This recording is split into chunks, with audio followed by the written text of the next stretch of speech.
I paid $46,000 for their wedding, bought them a car, and even let them live in my home. Then Mom texted, "I'd rather lose my son than lose my daughter." I read it twice, replied, "Perfect, now pay for everything yourselves."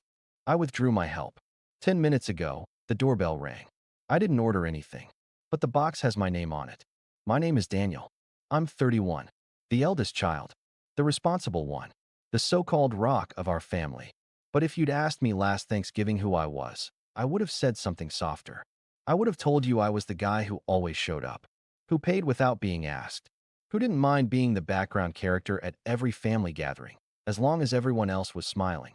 I was the one who paid for my sister's college tuition, the one who co-signed my parents' mortgage when Dad's credit tanked, the one who fixed broken sinks, bought groceries without keeping receipts, and wired money with a smiley face emoji in the memo line. I thought I was building something real with them, something unshakable, but I was wrong. It started, no, it exploded, on Thanksgiving, the last one I'll ever host. Everyone was gathered around the long oak table in my dining room.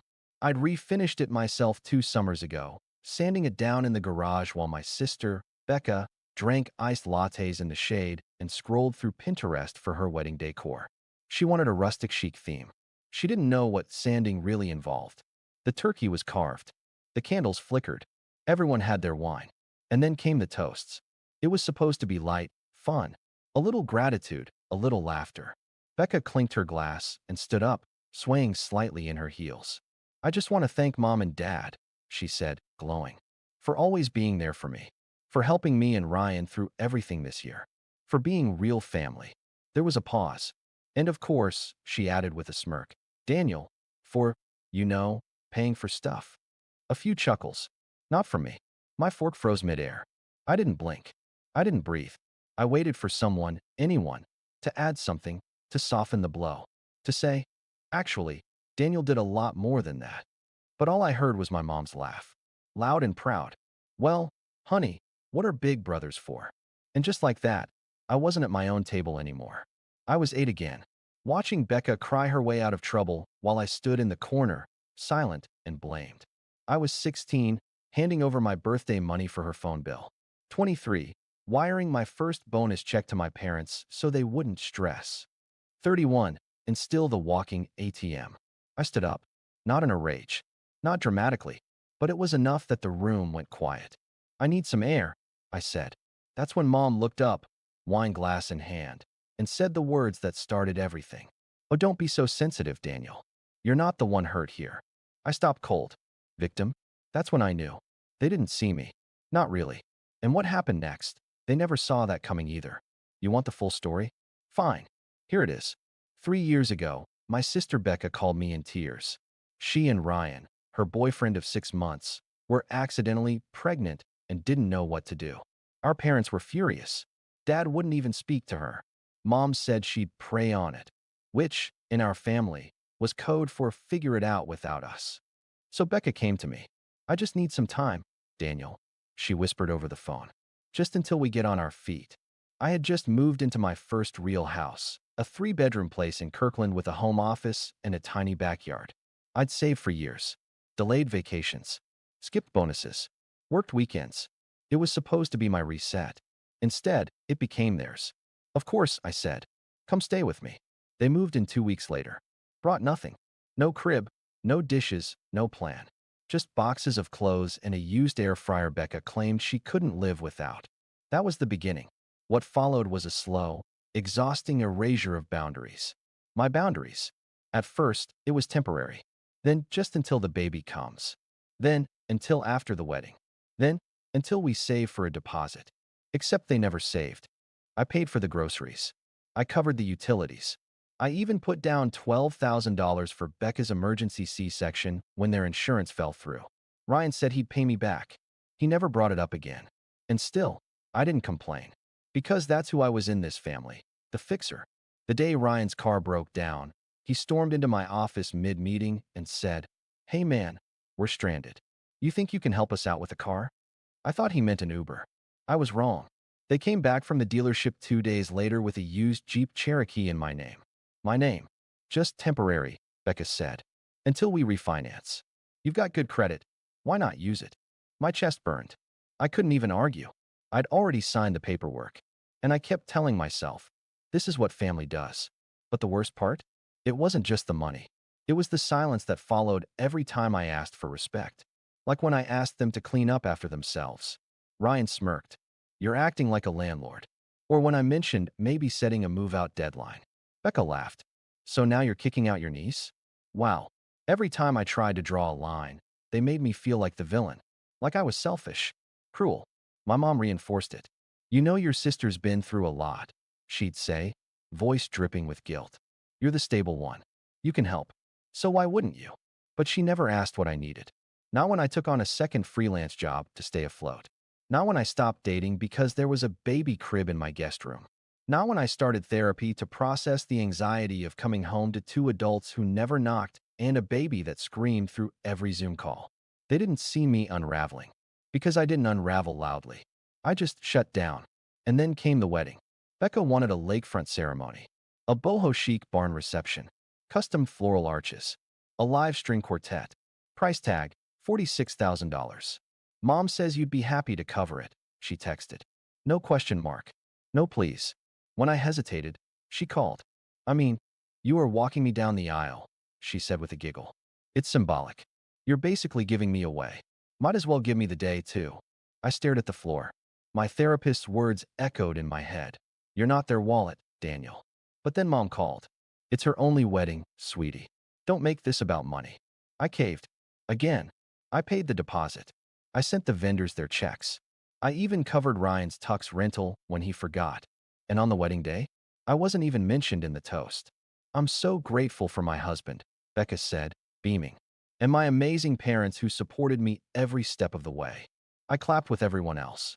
And when Mom caught my eye and mouthed, "Thank you," I thought, for a fleeting second, that maybe it was all worth it.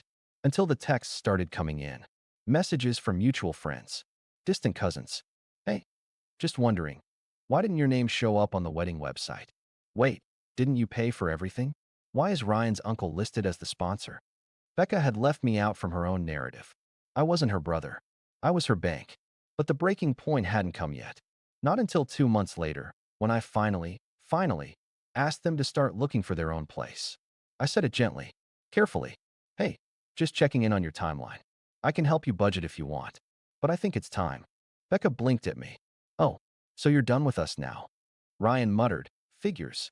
Thought it was too good to be true. And that night, the message came. From Mom. A single text. No hello. I'd rather lose my son than lose my daughter. I read it twice. And something inside me shattered. Not like glass. Not loud. Like bone. Clean. Final. I didn't reply right away. I sat in the dark, my phone glowing in my hand, and realized this wasn't just about Becca. This was my entire family's sickness. And I'd spent my whole life feeding it. No more. I typed one line. Perfect. Now pay for everything yourselves. Then I called the bank. I revoked the Jeep registration. I shut off the utilities. I froze the wedding account. And just when I thought it was over, 10 minutes later, the doorbell rang. I didn't order anything, but the box on my doorstep had my name on it. And inside, something I never expected. Inside the box was a stack of wedding photos. My sister's wedding, the one I paid for. Dozens of glossy prints, smiling faces, champagne glasses, custom flower arrangements I'd written a check for. But not a single photo of me. Not one. No shots of me walking Becca down the aisle. No candid moments. No toast. No mention. There was a note tucked between the pictures, written in my mother's cursive. We thought you'd want to keep these as a memory. Family is what matters most. My hands trembled. Memory? I was being left out in real time, and they wanted me to frame it. I didn't wait. I grabbed my phone and opened the family group chat. The one where I'd mostly been silent for months. The one where they'd coordinated every event I funded but never attended anything I cared about. And I wrote, since family matters most, let's talk about what this family actually looks like. Then I attached the screenshots. The $46,000 transfer for the wedding. The car lease agreement in my name. The bank receipts from their months of rent-free living. The text where Becca wrote, "You're lucky you're not married. You don't have real responsibilities." And Mom's message, "I'd rather lose my son than my daughter." I added one last sentence. "You've mistaken kindness for naivety." Then I hit send. Silence. For 4 full minutes. Then came the explosion. First Mom, calling nonstop. Then Becca. What, Daniel? Are you trying to embarrass me? And Ryan. This is low, even for you. Low. For sharing the truth? I didn't reply. I wasn't done yet. I logged into the shared utility accounts and removed my payment info. Called the dealership and initiated repossession. Ryan had missed 2 payments anyway. Told them where the car was parked. I then logged into the wedding registry site. They had never taken it down and left a public note on my own donation. Gift withdrawn. Groom's brother not credited for financing the entire wedding. It took 2 hours for Becca to notice. She FaceTimed me at 11:52 p.m., mascara streaked down her face like a soap opera character. Daniel, are you seriously trying to ruin my life? I stared at the screen. You already ruined mine. You said you wanted to help. I said I wanted to support my family. I cut in. I didn't say I wanted to be used. You're so dramatic, she scoffed. And I laughed. Really laughed. Because that's how far gone she was. She thought this was drama. You stole from me, I said calmly. Lied to me. Gaslit me. And now you're shocked I finally stopped funding your delusion. In the background, I heard Mom yelling. Tell him we're done with him if he doesn't fix this. So I leaned into the camera and said, perfect. Be done. You've never had a problem pretending I didn't exist. Keep that energy. Then I hung up and blocked them. Every number, every account, every backup email. Gone. But they weren't done. The next morning, I got a call from an unknown number. I let it go to voicemail. It was Dad, the man who'd spent a decade playing neutral while my mom pulled the strings. Son, you're overreacting. You know your sister's sensitive. What you did, it's aggressive. Aggressive. I paid for their survival for 3 years. I bought them a car, a wedding, a life. And now I was aggressive? No, I was awake. By the end of that week, everything changed. Becca and Ryan were served a notice to vacate. Legally, I consulted a lawyer. Their stay had never been formalized, which made it easier. I didn't even have to go to court. They tried guilt. They tried begging. They tried rage. Mom even left a voicemail crying. We're family. Families fight, but they don't abandon each other. But that's exactly what they'd done to me for years. I made one last post on social media. Nothing vindictive. Just honest. It's not selfish to set boundaries. It's not cruel to say no. It's not dramatic to walk away from people who only show up when they need something. I've spent my whole life confusing loyalty with martyrdom. Not anymore. Then I turned off my phone for a week. And for the first time in years, I felt peace. No buzz of guilt. No calls demanding money. No invisible weight of being everyone's savior. Just silence. And in that silence, I remembered who I was before I became their safety net. They moved out on a Tuesday. No thank you. No goodbye. Just a slammed door, a dented fridge, and a text from Ryan that said, Hope life teaches you a lesson. I didn't reply. I walked through my house that night. Bare walls, empty rooms, and felt something I hadn't in years. Relief. The air was lighter. The silence wasn't lonely. It was mine. The guest room was no longer a nursery. The kitchen counter wasn't cluttered with takeout boxes. My fridge no longer had passive-aggressive notes about almond milk or too much garlic in the food I paid for. They were gone, and something inside me clicked. The very next morning, I rearranged my office, put up bookshelves, moved in a leather reading chair, reclaimed my space. Then I did something wild. I booked a solo trip to Iceland. 10 days. No itinerary. No family emergencies. No babysitting grown adults. Just me, a rented Jeep, and a frozen landscape that didn't ask me for anything. I hiked volcanic cliffs, bathed in glacial lagoons, stood under the northern lights and felt, for the first time in over a decade, small in a good way. Not crushed, not cornered, not responsible for everyone else's disasters. Just alive. While I was away, Becca texted from a new number. Just so you know, we're living with Mom and Dad now. They welcomed us with open arms. Some families still care about loyalty. I laughed out loud in the middle of a Reykjavik cafe. Of course she'd spin it like that. What she didn't say? That Mom and Dad were fighting. That the house was too small. That Ryan had already borrowed money from Dad and accidentally used his credit card for DoorDash. Amelia, our cousin, kept me updated.